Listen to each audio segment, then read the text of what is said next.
बिस्मिल्लाहिर्रहमानिर्रहीम। अस्सलाम वालेकुम व्यूअर्स, कैसे हैं आप सब। उम्मीद करती हूँ आप सब खैरियत से होंगे।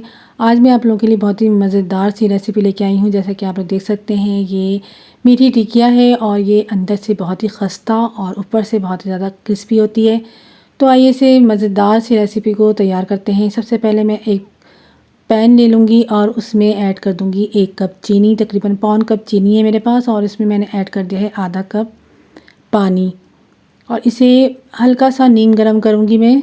फ्लेम को मैंने ऑन कर लिया है और इसे मैंने मुसलसल चम्मच चलाते रहना है। बस आप देख रहे हैं ये थोड़ा सा गर्म हो चुका है और मैं फ्लेम को ऑफ़ कर दूँगी और इसे छोड़ दूँगी घुलने के लिए और चम्मच भी आस्ते आस्ते आप चलाते रहें। अब मैं एक बाउल में 3 कप मैदा ले लूँगी और मैदे को मैंने छान लिया था एक बाउल में और वो मैंने ऐड कर दिया है। अब मैं इसमें ऐड कर दूँगी खोपरा, पिसा हुआ खोपरा ऐड किया है मैंने आधा कप और उसमें ऐड कर दिया मैंने सूजी जो कि मैंने छान लिया था, वो मैंने भी आधा कप ऐड किया है और पिसी हुई इलायची मैंने हाफ़ टी स्पून ऐड की है इसमें। और इसमें मैं ऐड कर दूँगी 3 टेबल स्पून ऑयल। आप चाहें तो इसमें घी भी ऐड कर सकते हैं पिघला के। मैंने ऑयल ऐड किया है। ऑयल ऐड करने के बाद मैं इसे अच्छी तरह से मिक्स करूँगी हाथों की मदद से। 3 टेबल स्पून इसमें ऑयल डाला है मैंने। आप घर के किसी भी चम्मच से ऑयल डाल सकते हैं टेबल स्पून से। और इसे मैंने अच्छे से मिक्स कर लेना है। चाहें तो आप इसमें तिल भी ऐड कर सकते हैं, मैंने तिल ऐड नहीं किया। चाहे तो आप ऊपर से भी इसमें तिल ऐड कर सकते हैं, ऊपर से आप तिल ऐड करके इसे और ख़ूबसूरत बना सकते हैं। सो मैंने इसे अच्छे तरीके से हाथों की मदद से मिक्स करना है, सब चीज़ों को एक जान कर लेना है। आप देख सकते हैं आप सब चीज़ें एक जान हो चुकी हैं। मिक्स होने के बाद अब मैं इसमें ऐड कर दूंगी जो हमने चीनी और पानी को, गर्म पानी को रखा था घुलने के लिए। हमने उसे शीरा नहीं बनाना। अब आप देख सकते हैं ये मैंने इतने अच्छे से मिक्स किया इसको कि ये हाथ में मुट्ठी बन रही है। तो समझ दें ये रेडी है बिल्कुल। अब इसमें ऐड कर देंगे हम चीनी वाला पानी। इसे आपने शीरा नहीं बनाना, इसे इतना नहीं पकाना कि ये शीरा बन जाए। बस आपने जस्ट पानी गर्म होने तक इसे पकाना है, यानी कि चढ़ाना है, ताकि चीनी इसमें घुल जाए अच्छी तरीके से। सारे पानी को मैंने ऐड कर दिया इसमें और अच्छे से मिक्स कर दिया है। और इसमें थोड़ा सा और पानी का छींटा लगाएंगे ताकि ये अच्छे से बाइंडिंग हो जाए। आपने इसे सख्त आटा गूंदना है, इसे आपने नरम आटा नहीं गूंदना, आपने सख्त आटा गूंदना है।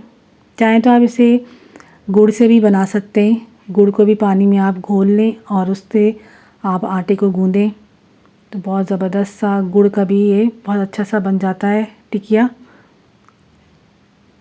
वो भी आपको इंशाल्लाह ताला मैं सिखाऊंगी कैसे आपने बनाना है गुड़ से। तो थोड़ा थोड़ा पानी इसमें ऐड करेंगे ताकि इसकी बाइंडिंग हो जाए अच्छे से और ये गूंद जाए आटे की तरह। अच्छे से आपने सख्त सा आटा गूंदना है, इसको नरम नहीं करना। ज़्यादा पानी आपने ऐड नहीं करना इसमें। अब आप देख सकते हैं ये बाइंडिंग हो गई है बहुत अच्छी तरीके से और ये एक जान हो गया है बिल्कुल बिल्कुल आटे की तरह। और ये बहुत सख्त सा आटा मैंने गूंद लिया है इसको। और गूंद लेने के बाद मैं इसे छोड़ दूंगी तकरीबन आधा घंटे के लिए। आधे घंटे के लिए मैं इसे रख दूंगी इसके ऊपर कपड़ा डाल के। गीला कपड़ा आपने डालना है इसके ऊपर से, या कोई बर्तन आपने रख देना है इसके ऊपर ताकि ऊपर से पपड़ी ना जमे। वरना ऐसा होता है कि पपड़ी जम जाती है, या फिर आप ऊपर से तेल लगा दें तो भी पपड़ी नहीं जमती इसके ऊपर। गीला कपड़ा मैं इसमें रख दूंगी और आधा घंटे तकरीबन पौन घंटे के लिए इसे छोड़ दूंगी मैं। अब मैं चॉपिंग बोर्ड में मैदा छिड़क लूँगी अच्छे से और इसे कवर कर लूँगी बहुत अच्छे तरीके से। और फिर मैं इसके 2 हिस्से कर लूँगी आटे के। चाहे तो आप घर के बने हुए आटे से भी इसे बना सकते हैं, ज़रूरी नहीं मैदा से आप बनाएं, आटे से भी बना सकते हैं। मैंने बनाया है बहुत दफ़ा, वो भी बहुत अच्छा बनता है। अब आप देख सकते हैं मैंने इसे बेल लिया है। आपने मोटा मोटा ही बेलना है इसको, पतला बेलना नहीं है आपने। पतला बेलेंगे तो हो सकता है ये टूट जाए, पकते पकते टूट जाता है। तो क्योंकि ये बहुत ज़्यादा खस्ता होता है इस वजह से इसे थोड़ा सा आपने मोटा ही रखना है। और इसे चारों तरफ से बिल्कुल इक्वल आपने इसको बेलना है, कहीं से मोटा कहीं से पतला नहीं करना आपने। सो मैंने इसे बेल लिया है और इसे किसी भी कटर से आपने काट लेना है। चाहे आपके पास बॉटल का ढक्कन हो या फिर आपके पास कोई भी इस तरह का देखें बिस्किट कटर हो या फिर आपके पास कोई गिलास हो, उससे भी आप काट सकते हैं इसको। मैं मीडियम साइज़ में काटूंगी। आप अगर चाहें तो बड़े साइज़ में अगर बनाना चाहते हैं तो आप बड़े साइज़ में भी बना सकते हैं। इस वक्त आप तिल को भी छिड़क सकते हैं इसके ऊपर से, और कांटे से आप इसे गूंद भी सकते हैं, थोड़ा सा डिज़ाइन दे भी सकते हैं आप इसमें, तो दिखने में भी अच्छा लगता है। सारे ऐसे ही मैं बना लूँगी और इसे साइड में रख दूँगी प्लेट में मैदा छिड़क के, ताकि ये चिपके नहीं प्लेट में। आप देख सकते हैं मैंने कितना साइज़ का बनाया है, कितना मोटे साइज़ का है, क्योंकि ये तेल में जाने के बाद भी ये थोड़ा सा फूलता है। अब मैंने फ्लेम ऑन कर दिया है। तेल मैंने डीप फ्राई करूँगी इसमें, इसलिए मैंने तेल थोड़ा ज़्यादा लिया है। सारी टिक्कियाँ मैं ऐड कर दूँगी गरम तेल में। याद रहे बहुत हल्की आंच नहीं होनी चाहिए और बहुत ज़्यादा तेज़ भी नहीं होनी चाहिए। शुरू में आपने हल्की रखनी है, फिर जैसे ही इसमें हल्का सा कलर आने लगे और ये ऊपर की तरफ उठ जाए तो आपने फ्लेम को ज़्यादा कर लेना है, यानी कि बढ़ा देना है, तेज़ कर लेना है और इसको पलट देना है अच्छे तरीके से।